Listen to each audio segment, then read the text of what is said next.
Hi everyone, welcome back to my channel. My name's Gretchen, and today I'm back with another Booker Prize Longlist review, and today I'm going to be talking about Stoneyard Devotional by Charlotte Wood. Now, first and foremost, this is an Australian author, and it's been a long time since the Booker Prize has recognized an Australian author, so I was very happy to see that we had an Aussie make the longlist. However, this was not the book that was being talked about as being the main contender, so I will admit I was a little shocked to see this on the list.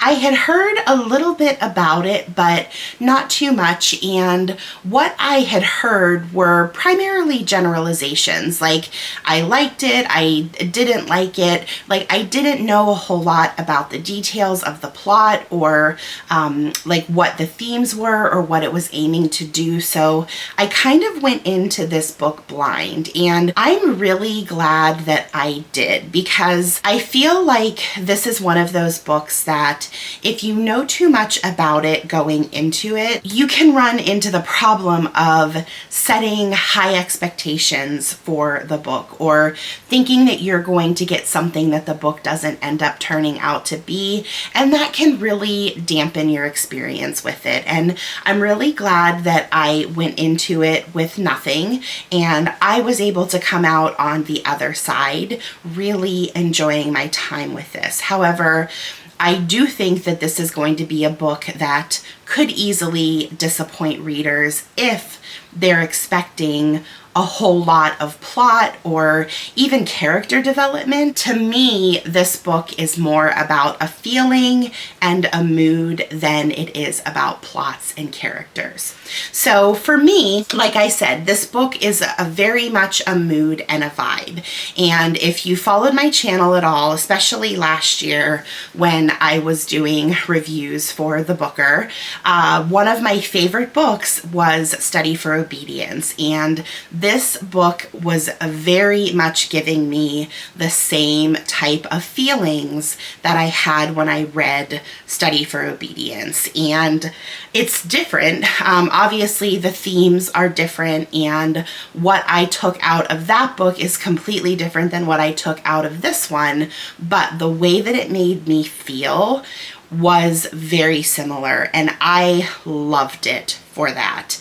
And although at this point in time, I think that I can still say I enjoyed Study for Obedience more, but just like that book, the longer this one has been sitting with me, the more I'm thinking about it and the more I'm picking up on things that I didn't see originally, and I keep going back to it, and the longer it sits with me, the more I'm loving it. So with this book, we have our narrator. She's unnamed. She's a middle-aged woman. She's just coming out of a marriage, and she decides she's going to move from Sydney to her hometown, and she finds herself living in this small little religious community. Now, she is not religious herself, so it seems like a pretty odd and strange place for her to take up residence, but we as the reader and herself soon find that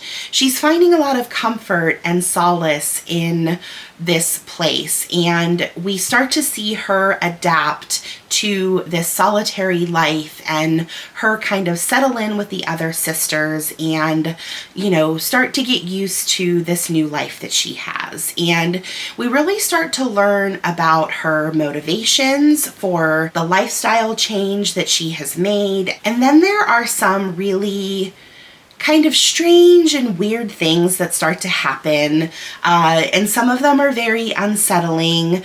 First, we have this wave of mice, and these mice start to slowly take over the place. And then another thing that happens is the sisters get news that they have found the remains of a previous sister that lived there that had gone missing. And then we also have another person from the narrator's past past come into the picture. So there's kind of these three looming things going on throughout the duration of the story. And as I mentioned before, this book is not really plot heavy.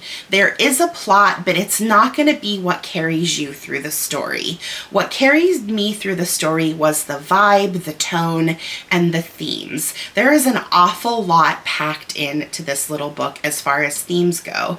And of course we have religion and faith. That's going to be an obvious, of course, her living among sisters and in this religious community.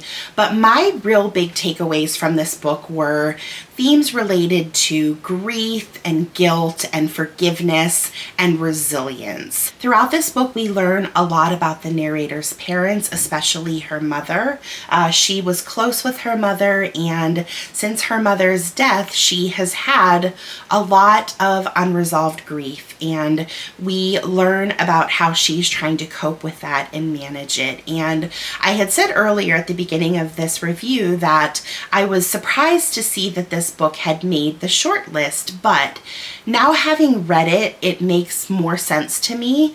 We have our judging panel for this year's Booker is chaired by Yi-Yun Lee, and tragically, over the last few years, Yi-Yun Lee has had a lot of personal loss, and she's been very vocal about it. I've read several articles and interviews that she has done where she's talking about how, grief has become such a part of her life, and she is putting all of those feelings into her writing, and she hopes to help other people manage their grief and come out on the other side of that. And I can see a book like this having those heavy themes of grief being something that she would not only relate to and resonate with her, but also something that she would like to see get in the hands of readers, because she has been such a champion for sharing her grief with others and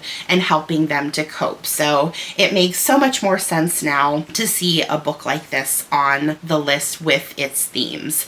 Now, this also touched a lot on guilt as well. We learn about her as a kid and how she harbors a lot of feelings about how she treated people when she was younger, and whether or not she deserves to be forgiven or even get to a place where she can forgive herself for those things that she's done in her past. So we have grief, we have guilt.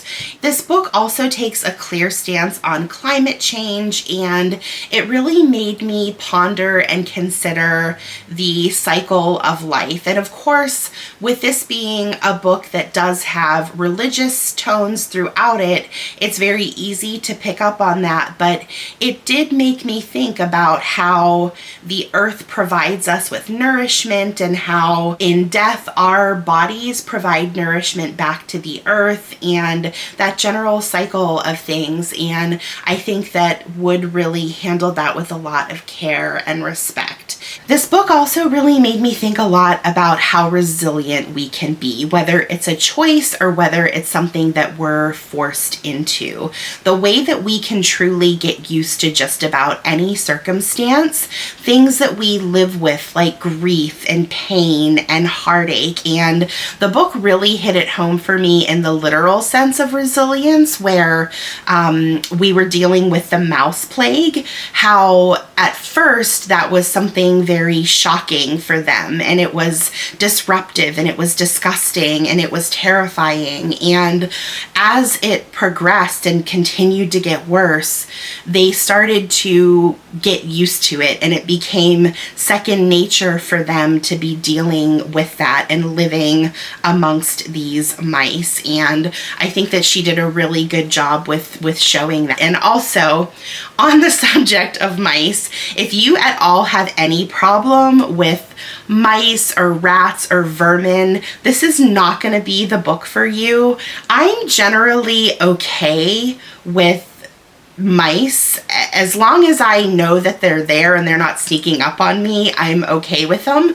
But this book had some really creepy and disturbing scenes, and yeah, if you at all have a problem, you've been warned. Don't come for me. Proceed with caution. And then the final thing that I just want to touch on is, for me, this was a pretty bleak read. As I was reading it, it was depressing. It was not a happy, feel-good type of book, and I like books like that. But what made this book different is that even though it had a lot of tough subjects and it was, you know, pretty melancholy throughout it, it did have that undercurrent of hope woven throughout it. So I appreciate that the author did that. Sometimes you just read bleak books and they're just bleak and that's it. They offer no hope, they offer no joy. But to me, I did get a little bit of happiness and a little bit of satisfaction out of it, knowing that we do have the capacity to change. We do have the capacity to overcome the troubles in our life that we're currently facing, and we can come out on the other side better for it. So yeah, I personally really enjoyed this book. It's one of my favorites from the long list so far, but I'm really curious to see how others are responding to it. I'm still trying to figure out my official short list, so I'll definitely be looking into what others are saying about it to get a feel for it. I know my experience could be completely different than others, and having liked this book, I kind of want to hear more about maybe the negatives that people are talking about before I come to my opinion about whether or not I think this will make the final cut. But good or bad, I'd love to hear what you think about this book, and until we read again, bye!